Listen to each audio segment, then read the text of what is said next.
जहां कदर ना होना वहां खुद को खुद ही दूर कर लो, क्योंकि नाकुदरे और नाशकरे लोग जिनको समझ नहीं होती, इनको हीरा भी कांच नजर आता है। वक्त की वक्त पर कदर करें। वक्त के पास भी इतना वक्त नहीं कि आपको दोबारा वक्त दे सके।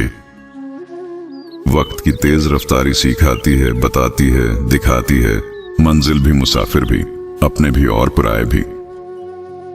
सबसे करीबी लोगों का वार सबसे खतरनाक होता है, क्योंकि वो कम फासले से किया जाता है।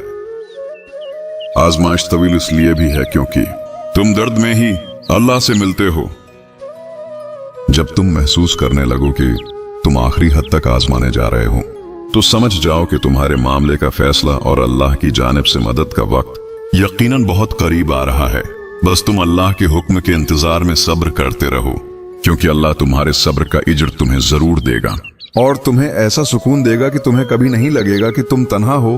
अल्लाह का वादा है, वो अपने बंदों को कभी मायूस नहीं होने देता। अल्लाह तुम्हारे नसीब का हिस्सा ऐसे शख्स को बनाए जो तुम्हें ऐसा सुकून दे जिसका जिक्र अल्लाह ने कुरान में किया है।